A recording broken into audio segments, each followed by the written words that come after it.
Bonjour à tous. Alors aujourd'hui, j'ai la lourde mission de vous parler des anticoagulants, ou plutôt de la gestion périopératoire des anticoagulants, qui est un sujet qui nécessite normalement au moins 3 à 4 heures de présentation, mais là, je vais essayer de vous le présenter en 20 minutes, 20-25 minutes, et vous aurez des questions à poser à la fin, 10 minutes de discussion si vous voulez. Alors, pour faire ce topo-là, je me suis basé sur les recommandations récentes des sociétés savantes, la Haute Autorité de Santé, la Société française d'anesthésie-réa, le JHP et le groupe français d'études sur l'hémostase et la thrombose. Alors, pourquoi parler des anticoagulants, ou plutôt de la gestion des anticoagulants, puisque nous avons de plus en plus de patients sous anticoagulants et antiagrégants plaquettaires. Nous rencontrons beaucoup de difficultés dans la gestion et ça engendre des complications qui sont quand même très nombreuses, des hémorragies, des thromboses quand c'est mal géré. Il y a beaucoup de reports d'intervention, voire des annulations d'intervention parce que l'anticoagulant n'a pas été arrêté comme il faut, ou bien on n'a pas su le gérer en amont ou bien en post-opératoire. Quand on parle des anticoagulants, de quoi parle-t-on? De plusieurs molécules, donc les héparines non fractionnées, les héparines de bois moléculaire, les AVK, les AOD, qu'on prescrit de plus en plus, et puis je finirai par les antiagrégants plaquettaires. Avant de détailler les anticoagulants, je vais juste vous citer un petit peu les procédures chirurgicales. Nous, on se base sur le risque hémorragique. S'il est faible, modéré ou élevé, en fonction de ça, on va raisonner et savoir comment on peut arrêter les anticoagulants et comment on fait le relais. Par exemple, quand on fait une chirurgie de cataracte, on n'a pas besoin d'arrêter les anticoagulants, on peut opérer facilement une vésicule sous cœlioscopie. Théoriquement, on peut opérer avec certains anticoagulants, mais pas d'autres. Et quand on a des risques élevés comme la chirurgie, la neurochir ou la chirurgie de l'aorte, par exemple, ou les prostatectomies, là, la stratégie, elle va différer. Quand on dit héparine, on parle de quoi? On parle de la cascade de la coagulation. Je ne vais pas rentrer dans les détails de la physiopathologie puisque ce n'est pas le but. Le but, c'est de vous donner des recettes un peu pratiques qu'on peut faire tous les jours. C'est juste pour vous dire que la plupart des anticoagulants agissent au niveau des facteurs 10A et 2A. Alors, les héparines sont indiquées ça vous le savez aussi bien que moi, dans les préventions des maladies thromboemboliques veineuses, dans leur traitement, la prévention, dans les syndromes coronariens aigus, les angioplasties, les thromboses artérielles et dans la circulation extracorporelle. Il y a beaucoup d'effets secondaires, dont malheureusement certains décès, dus à l'utilisation de ces héparines. Des hémorragies, il y en a pas mal. Des thrombopénies induites par les héparines, c'est pour ça qu'il y a une certaine surveillance à faire. On peut aller jusqu'à la nécrose cutanée provoquée par ces molécules. Ça, vous le savez aussi, quand on met quelqu'un sous héparine non fractionnée, il faut surveiller le TCA, il faut surveiller l'activité anti-10A, en particulier quand c'est des héparines de bois moléculaire, pour être dans les seuils de traitement et le protocole de surveillance des plaquettes qu'on fait, mais qu'on ne fera plus avec les anticoagulants oraux, par exemple. Et quand on a un surdosage ou une hémorragie sous héparine, on a le sulfate de protamine qu'on peut utiliser, qui est utilisé dans les services d'urgence ou dans les blocs opératoires. Ce qu'il faut savoir, quand vous avez un patient à opérer, il faut toujours regarder le risque, si c'est un risque hémorragique faible ou élevé. S'il est faible, on va continuer les héparines non fractionnées, on va continuer les héparines de bois moléculaire. Quand le risque est élevé, là, il faut raisonner. Si l'héparine est en intraveineuse, en sape d'héparine par exemple, nous on l'arrête en général 6 heures avant l'intervention et on opère. Si c'est de la calciparine par exemple, on l'arrête 8 à 12 heures avant et on peut opérer les patients sereinement. Si c'est des héparines de bas poids musculaire, si ils sont donnés en dose préventive, on arrête toujours avant, et 24 heures avant si c'est une dose curative. Il arrive qu'on ait une hémorragie sous héparine non fractionnée. Dans ce cas, on va raisonner de deux manières. L'hémorragie est-elle grave ou pas grave? L'hémorragie n'est pas grave. On va faire un traitement symptomatique, des gestes hémostatiques. En général, ça s'arrête là, mais il faudra vérifier quand même par les dosages pour savoir si on n'est pas en surdosage. Ensuite, deuxième volet, on a une hémorragie grave. Donc là, il faudra agir. On fait des gestes hémostatiques dès que possible. Ensuite, on va distinguer deux hémorragies. Une hémorragie intracrânienne, c'est une hémorragie grave. Un choc hémorragique, c'est une hémorragie grave. Donc là, il faut utiliser le protocole de protamine que vous aurez de toute façon. Je vais vous laisser le document en replay. Donc vous aurez tout le temps pour regarder les posologies, des choses que je ne peux pas détailler par manque de temps. Si c'est des autres hémorragies, ben la même chose, on va discuter. Est-ce qu'il faut faire de la protamine? C'est au cas par cas ou pas. Deuxième molécule, les héparines de bas poids moléculaire que vous connaissez bien, la fraxiparine, l'Ovenox, l'Orgaran, la calciparine, l'Inowep, l'Arextra, qui sont largement utilisées en ville comme à l'hôpital. Elles sont indiquées dans la prophylaxie des maladies thromboemboliques veineuses, dans le traitement des thromboses veineuses profondes, les embolies pulmonaires non graves, dans les ongores, les infarctus. Elles sont utilisées également dans les circuits d'hémodialyse, mais également en relais des AVK. Et on va voir comment on peut faire le relais quand on a des AVK.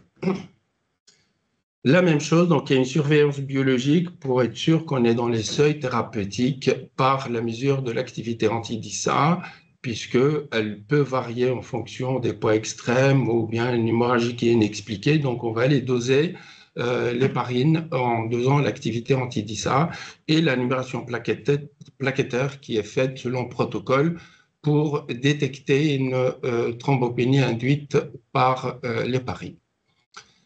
Le patient est sous HBPM à dose curative, il fait une hémorragie, comment faire? Là, c'est pareil, donc on a les deux volets, l'hémorragie non grave, l'hémorragie grave. Bon, l'hémorragie non grave, bon, c'est ce qu'il faut faire, traitement symptomatique, etc., pas d'affolement, mais il faut quand même regarder la posologie, est-ce qu'elle est adaptée en fonction du poids, de la fonction rénale, etc., pour ne pas être en surdosage. Ensuite, hémorragie grave, toujours la même chose, autre hémorragie, ou hémorragie intracrânienne, ou choc hémorragique. Si c'est le cas, choc hémorragique ou hémorragie intracrânienne, on va suivre le protocole de protamine, mais seulement ce protocole est un petit peu différent du protocole d'héparine non fractionnée, puisque c'est en fonction de la dernière administration de l'HBPM qu'on va donner les posologies ou pas donner, avec des doses soit 1 mg, soit la moitié, etc., en fonction de la dernière administration. Pour les autres hémorragies graves, là, c'est la même chose. On discute au cas par cas en fonction du dosage de l'anti-10A, s'il faut mettre de la protamine ou pas en fonction du taux inférieur ou égal à 0,2 unités par millilitre.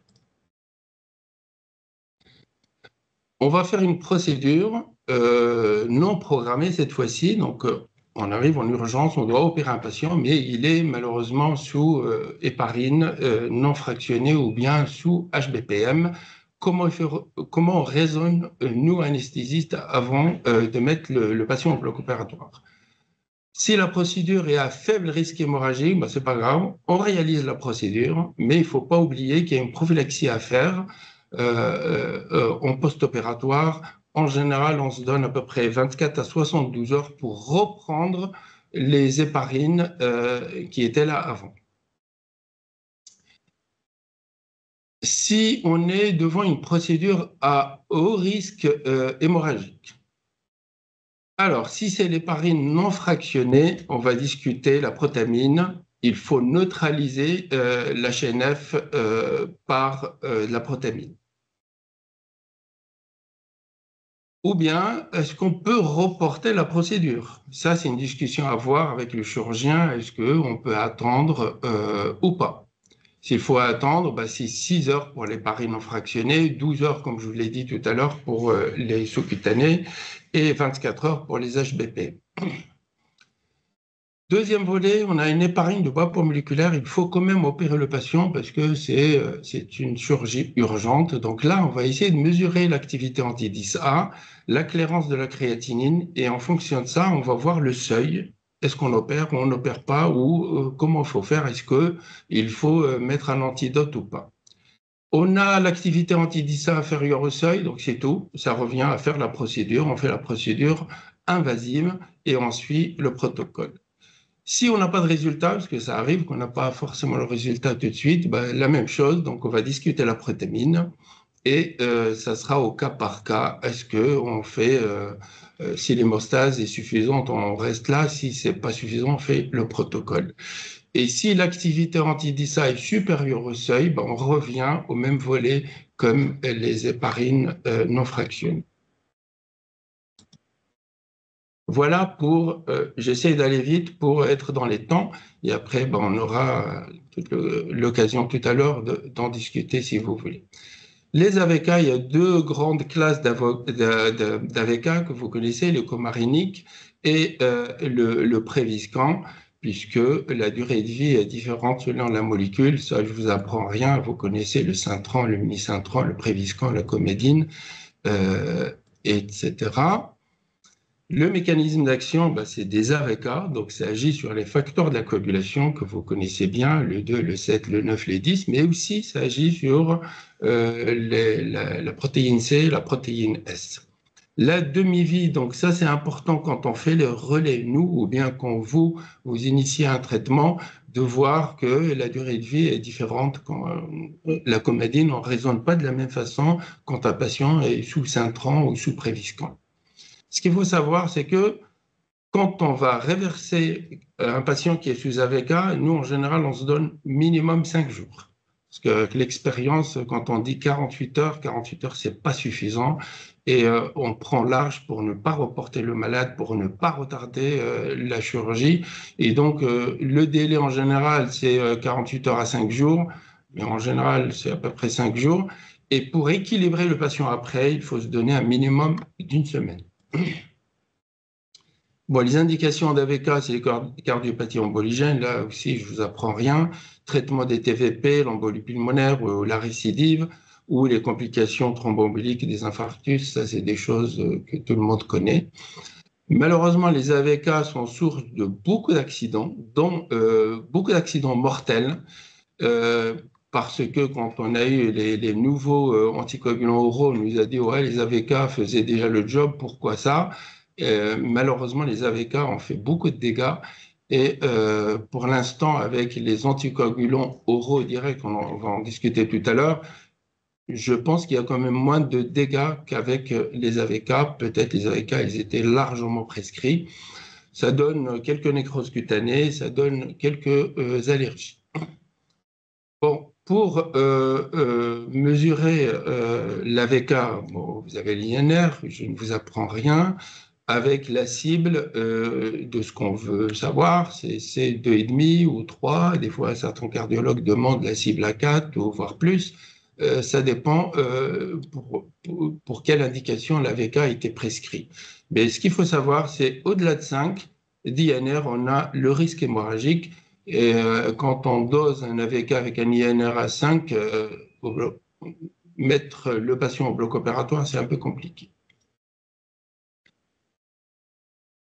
Donc, on fait l'INR et en fonction de la cible qu'on veut atteindre, comment équilibrer l'INR. Ça, c'est le travail que vous faites en ville, qui est fait par les médecins de ville régulièrement, que les cardiologues font régulièrement. Ça, je ne vous apprends rien, je vais passer assez vite. Le saut de la prise, l'adaptation de la posologie, etc. Mais toujours un contrôle l'INR pour savoir si on est efficace ou pas. Donc, vous voyez, quand on a un INR supérieur à 10, là, on ne va pas maintenir l'AVK. Il faut l'arrêter. Il faut mettre de la vitamine K, vous voyez, à dose. On part de 2 mg quand c'est entre 6 et 10 à 5 mg. Mais il faut quand même penser à reprendre quand même l'AVK, puisqu'il a été indiqué pour une situation donnée. On ne va pas l'arrêter et ne pas le reprendre quand on sera dans les seuils de sécurité. C'est pour ça qu'il faut un contrôle. Ça va de 48 heures à 24 heures en fonction de l'INR qu'on a obtenu. Pour l'INR supérieur ou égal à 3, c'est des situations un peu particulières en cardiologie. Je passe assez vite. Le patient est sous AVK, on l'a arrêté, on a opéré, il faut reprendre l'AVK, donc il y aura un relais par des héparines de bas poids moléculaire. Ça, c'est pareil, je ne vous apprends rien. Chose qu'il faut savoir, c'est qu'il faut minimum 48 heures de chevauchement, parce que des fois, on est un peu surpris, puisque l'INR cible doit être atteint pendant 2 jours consécutifs avant d'abandonner l'héparine et continuer l'AVK tout seul. L'AVK est chirurgie programmée. Donc, il faut distinguer 2 choses. L'AVK a été prescrit pour une ACFA sans antécédent embolique ou bien pour une maladie thromboembolique veineuse à risque modéré. L'AVK, nous, on l'arrête, il n'y a pas de relais. Ça, c'est la nouvelle notion, il n'y a pas de relais. On n'a pas besoin de faire de relais. Et l'AVK, on doit le reprendre 24 à 48 heures après la procédure, si bien sûr le risque hémorragique le permet. Deuxième chose, l'AVK a été prescrit pour une valve mécanique, quel que soit le type. Toujours le relais, c'est obligatoire. Une ACFA avec des antécédents emboliques, relais. Une METV à risque, à haut risque, vous voyez les hauts risques, quand c'est inférieur à 3 mois, etc., il faut un relais. La même chose, il faut essayer de reprendre l'AVK dès que possible, 24 à 48 heures. Si on ne peut pas le reprendre, ben on continue avec une héparine de bas poids moléculaire en attendant que le risque hémorragique soit un petit peu éloigné. On a un patient qui est sous AVK, on doit l'opérer. Donc là, c'est pareil, on va raisonner comme les héparines, le risque est faible, on poursuit l'AVK, on peut opérer. Cataracte, par exemple, on n'a pas besoin d'arrêter, on fait une chirurgie cutanée, on n'a pas besoin d'arrêter les chirurgies, les gestes de rhumato ou dentaires, on n'a pas forcément besoin d'arrêter l'AVK, mais il faut quand même doser l'INR pour être sûr qu'on n'est pas en surdosage. Si le risque est élevé, on arrête 5 jours et on fait un relais. Un relais quand c'est nécessaire, quand c'est un AVC récent, quand c'est une maladie thromboembolique récente, ou bien quand c'est une valve mécanique. L'AVK est chirurgie urgente. Le patient arrive au bloc opératoire, on doit l'opérer, et on se rend compte qu'il est sous AVK. Comment on raisonne? Là, la même chose, c'est toujours la même procédure. On voit le risque hémorragique est faible ou élevé. S'il est faible, on va quand même mesurer l'INR. Ça nous rassure pour voir si le patient n'est pas en surdosage. Et même une chirurgie à faible risque hémorragique, s'il a une INR à 10, on va quand même s'inquiéter un petit peu. Donc, si l'INR est raisonnable, on va réaliser la procédure. Si le risque hémorragique est élevé, là, il faudra raisonner de 2 manières différentes. La procédure est semi-urgente ou urgente. Si c'est semi-urgent, on a un délai de 12 heures, on va mesurer l'INR et on va regarder le seuil de l'INR. En fonction du seuil de l'INR, soit on va mettre du PPSB qu'on appelle maintenant du CCP, des complexes de concentrés prothrombiniques, ou bien on n'a pas besoin puisque l'INR est inférieur au seuil, on fait la procédure. L'INR est supérieur au seuil, donc on fait le complexe, on fait de la vitamine. Quand la chirurgie est semi-urgente, des fois, juste la vitamine K, 5 mg per os ou IV. Nous, souvent, on le fait per os quand on peut. Quand le malade est à jeun, il faut quand même le faire en IV, mais même s'il est à jeun, on peut faire avec quelques gouttes d'eau. Ça contre-indique pas une anesthésie générale. Là où ça pose problème, c'est quand on a une procédure urgente avec un délai inférieur ou égal à 12. On mesure l'INR, là c'est pareil. On a les résultats, c'est bien, on va regarder le seuil et en fonction du seuil, on va mettre du CCP, de la vitamine K. Toujours CCP plus vitamine K. CCP seul, c'est pas suffisant. Parce que la durée de vie des CCP, elle est très très courte. La vitamine K prend le relais après. Elle n'agit pas très tôt, mais elle agit longtemps. On n'a pas de résultat, et donc là, on va faire du CCP. La dose, je vous l'ai mise là, 25 unités kilo ou 1 ml kilo, c'est plus simple à retenir, plus toujours de la vitamine K. Là, c'est 5 mg IV ou Peros, et on fait la procédure. Toujours un contrôle d'INR dans les 30 minutes, et puis on va discuter s'il faut remettre ou pas remettre du CCP par la suite. Le patient est sous AVK, il fait une hémorragie. Comment on va le traiter? Hémorragie non grave, on fait des traitements symptomatiques comme d'habitude, les gestes hémostatiques, on demande aux chirurgiens de faire des hémostases, on corrige si on est en surdosage, et puis en général ça s'arrête. L'hémorragie grave, la même chose, on fait des gestes hémostatiques dès que possible, on fait un INR en urgence. Si on n'a pas les résultats, c'est du CCP, 25 unités kilo. Vitamine K, 10 mg. On fait un INR dans les 30 minutes, c'est bon. Si c'est bon, on opère. Si c'est pas bon, si c'est pas une opération, par exemple, il arrive aux urgences, il saigne, et ben on fait l'INR et en fonction de ça, on va voir s'il faut continuer à faire du CCP ou pas. Si l'INR, on l'a obtenu par une biologie délocalisée ou bien en laboratoire, là, on va voir le seuil. Nous, le seuil chirurgical, c'est un INR inférieur à 1,5 quand c'est de la chirurgie ordinaire. Quand c'est de la neurochirurgie, c'est 1,2. Ce seuil-là est obligatoire pour voir s'il faut reverser ou pas reverser. Et si on est dans les seuils raisonnables, pas de CCP, pas de vitamine K. Si c'est des seuils un peu élevés, là, on va discuter du CCP et de la vitamine K. Avant-dernier anticoagulant, les anticoagulants oraux directs que vous connaissez, le Xarelto, le Pradaxa, Eliquis et l'Ixiana qu'on connaît un peu moins en France puisqu'il n'est pas commercialisé, et Praxband qui est l'antidote du Pradaxa.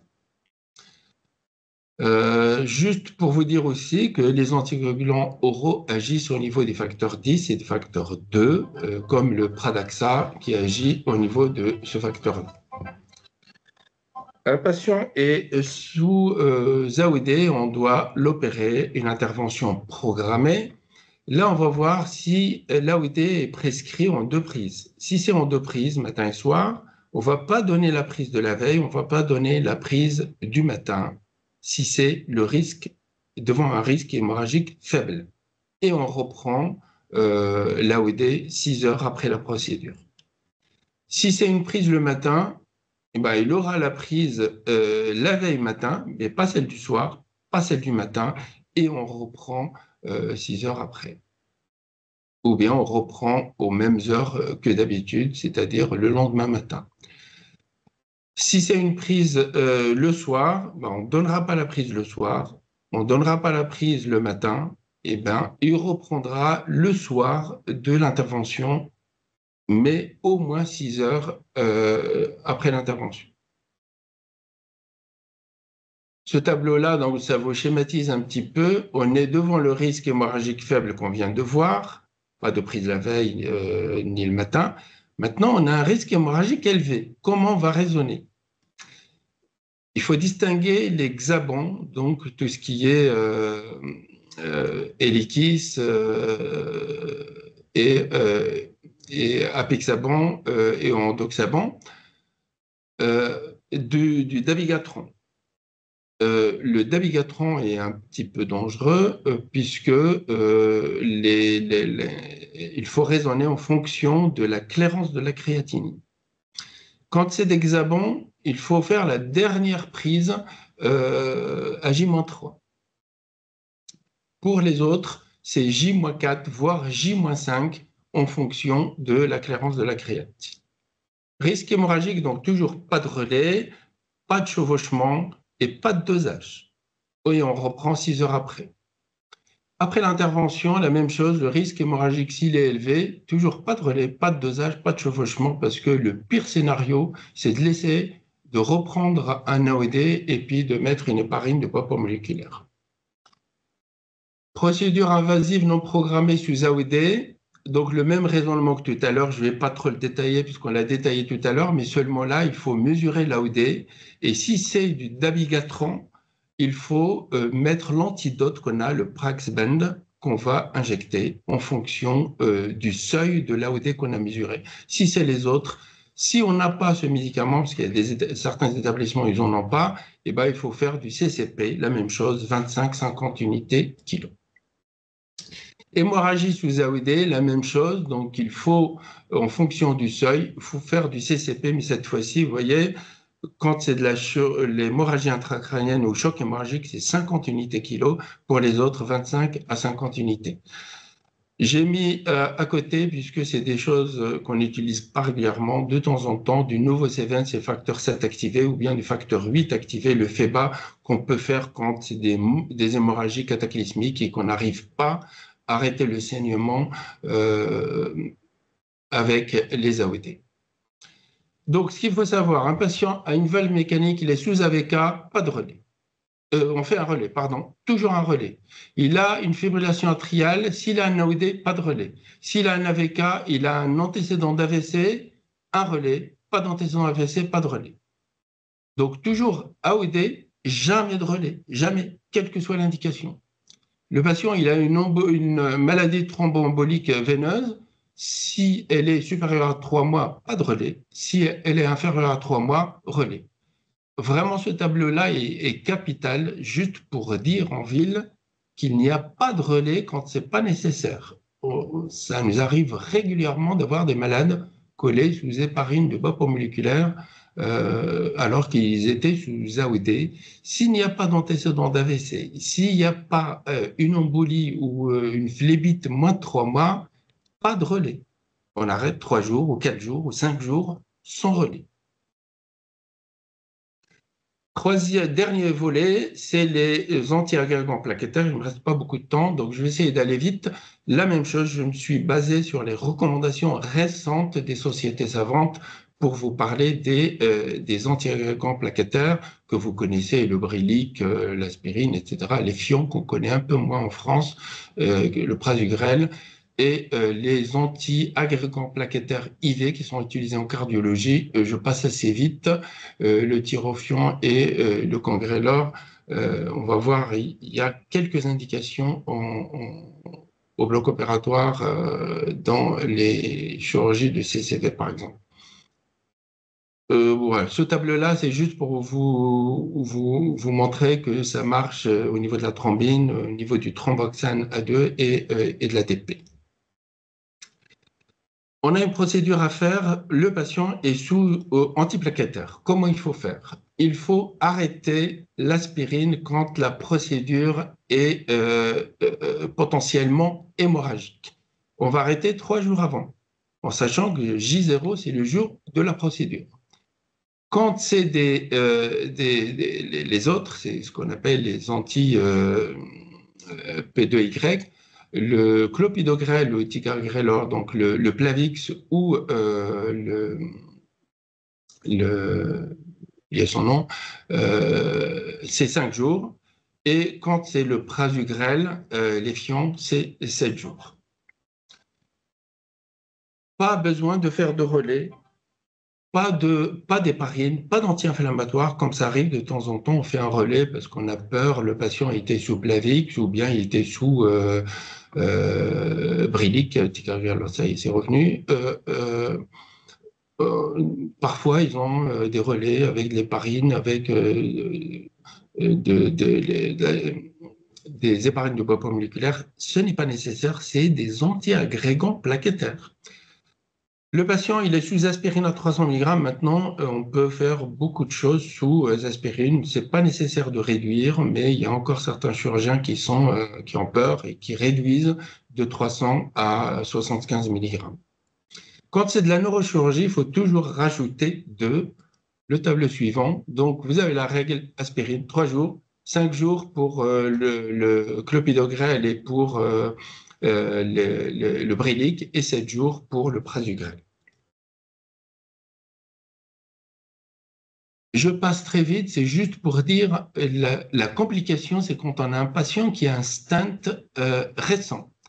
Si le stent a moins d'un mois, le patient il est sous 2 antiagrégants plaquettaires. Ça nous complique vraiment les choses. Si on peut reporter l'intervention, il faut la reporter parce que le risque est majeur. On ne peut pas opérer, surtout quand le risque hémorragique est élevé, on ne peut pas faire la procédure. Quand le risque hémorragique est faible, on peut le faire avec les deux, ce n'est pas un problème.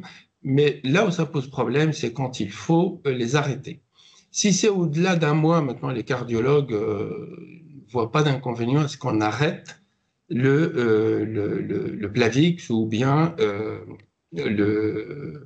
le Brilique et le remplacer par du Cardigic simple, 75 ou 160 ou 300 mg, et on fait la procédure avec ces aspirines sans problème. Quand on ne peut pas faire la procédure parce qu'elle est à risque hémorragique fort, et le cardiologue nous dit non, ça fait moins d'un mois, il y a un risque thrombotique élevé, il faut maintenir les deux. Donc là, il faut trouver une solution. La solution, c'est de transférer le patient dans un hôpital où ils font de l'ACCV, où il y a un plateau de cardiologie interventionnelle H24 pour éventuellement le faire. Et si jamais ça se thrombose, on peut tout de suite réagir tout de suite. Et c'est là où on peut éventuellement utiliser les antiplaquettaires intraveineux que je vous ai cités tout à l'heure. Le patient est sous antiagrégant plaquettaire, on doit lui faire une anesthésie médulaire. Qu'est-ce qui est permis? Alors, l'aspirine ne contre-indique pas une anesthésie rachidienne, donc on peut faire une rachis-anesthésie ou une péridurale quand le patient est sous aspirine. Là où c'est compliqué, c'est quand il a des anti-P2Y12, le clopidogrel, le ticagrelor ou prasugrel, il faut les arrêter. Malheureusement, ça nous arrive, nous, de voir le patient en préopératoire pour une intervention et on avait décidé, parce qu'il y a un risque pour faire une anesthésie générale, et on a décidé de faire une péridurale ou une anesthésie générale, on les arrête. Donc, c'est 5 jours, 7 jours en fonction de la molécule. Ces patients-là, on évitera de mettre des cathéters, un cathéter de péridurale pour, par exemple, une colectomie, ou bien un cathéter périnerveux. On essaie de les éviter quand ils ont ces médicaments-là, parce qu'après, pour retirer le cathéter, c'est un peu compliqué quand on a déjà repris les anti-agrégants plaquettaires.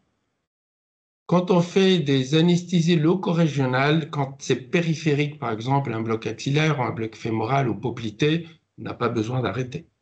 Par contre, les blocs profonds, l'aspirine, on peut les faire, mais pas les anti-P2Y12, puisqu'il y a un risque hémorragique à ce niveau-là. Les gestes endoscopiques, maintenant, la Société française d'endoscopie a bien clarifié les choses et ils mettent à jour tout le temps leurs recommandations. Quand on a un risque faible de la procédure, c'est-à-dire fibroscopie, coloscopie, il n'y a pas de polypectomie, il y a une dilatation d'une sténose bénie, etc. L'aspirine, c'est possible. Par contre, le patient, quand il est sous Plavix ou autre, il faut voir quelle procédure qu'on va faire. Voilà, vous voyez, on peut faire une coloscopie, par exemple, sous Plavix, mais seulement le risque, on a quand même 30% de coloscopie où il y a des polypes, il faut les retirer. Donc ça, on ne peut pas le faire. Un polype à la limite inférieure à 1 cm, on peut le faire. Mais quand il faut faire une mucosectomie ou bien une ampulectomie, c'est pas possible sous aspirine ni sous euh, clopidogrel ou prasugrel ou bien ticagrelor. On doit faire une procédure invasive, non programmée, donc c'est-à-dire urgente chez un patient qui a déjà reçu des antiagrégants plaquettaires. Comment faire? Est-ce que la procédure est réalisable sous antiagrégants plaquettaires, oui ou non? Si c'est oui, bon, on discute avec le chirurgien, on peut faire la procédure. Si c'est pas possible, il faudra voir est-ce que la chirurgie est urgente ou semi-urgente. Là, on va réfléchir entre nous. Est-ce qu'on peut reporter en attendant que la durée d'interruption des antiagrégants plaquettaires ou pas? Si c'est pas possible, il faut neutraliser les antiagrégants plaquettaires par un protocole que je vais vous montrer après. C'est le même protocole que l'hémorragie sous antiagrégants plaquettaires. Donc, vous voyez, il faut passer les concentrés plaquettaires à des doses que vous voyez. Le tableau, de toute façon, vous l'aurez et comme ça, vous allez voir. De toute façon, en ville, un patient qui fait une hémorragie, on l'envoie aux urgences et aux urgences, c'est à nous de raisonner. Mais au bloc opératoire, ça nous arrive de nous trouver devant un patient qu'on opère et qui continue à saigner. Donc, c'est à vous, à nous de trouver d'appliquer le protocole pour neutraliser les anti-agrégants plaquettaires selon les protocoles. La même chose, vous voyez, indication neurochirurgicale. Est-ce que le patient est sous bithérapie ou pas? Donc, c'est un raisonnement à voir. Le patient il a des anti-agrégants plaquettaires. Est-ce que c'est l'aspirine seule? Est-ce que c'est l'aspirine plus Plavix, comme le dioplavin par exemple? Ou est-ce qu'il a par exemple, l'Effion? Le raisonnement, il diffère pour voir s'il faut neutraliser ou pas neutraliser hein, devant cette hémorragie. Voilà, je crois que j'en ai terminé. Je suis désolé si je suis passé très vite sur certains diapos, mais je pense que la discussion, elle va compléter un petit peu mon topo. Et donc, si vous avez des questions, n'hésitez pas. S'il y a des choses pratiques qu'il faut expliquer, je suis à votre disposition. Voilà.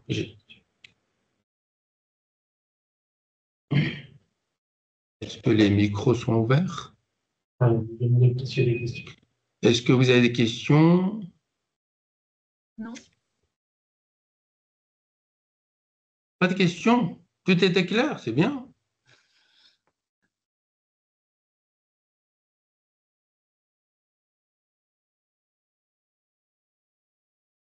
Ok, un micro qui est coupé.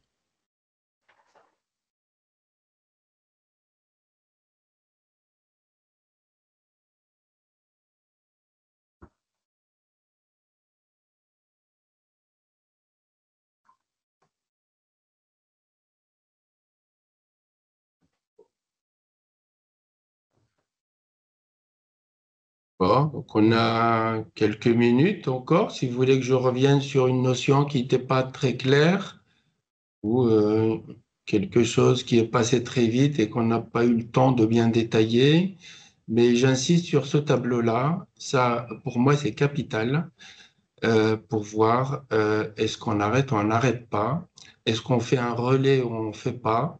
Les recommandations ont été modifiées. Maintenant, depuis quelques années, on applique ces recommandations. Un patient qui est sous AOD, pas de relais, pas de relais. Et ça, on n'arrête pas de le marteler. Et malheureusement, on a encore beaucoup de patients, on arrête l'AOD et on les colle sous HBPM.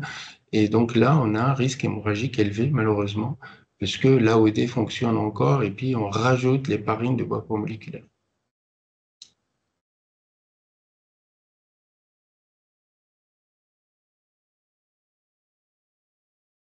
Est-ce que ça vous va? Est-ce qu'on arrête là ou est-ce qu'il y a des questions ou pas?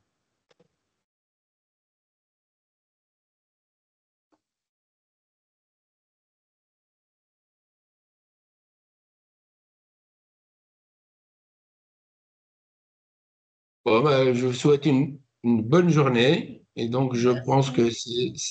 c'est terminé, mais vous l'aurez en replay. Donc, parlez autour de vous si jamais les gens veulent le regarder. Je pense que c'est un outil. Alors, je n'ai rien inventé, hein. Moi, j'ai repris les recommandations des sociétés savantes en modifiant des petites choses en fonction de la pratique de tous les jours.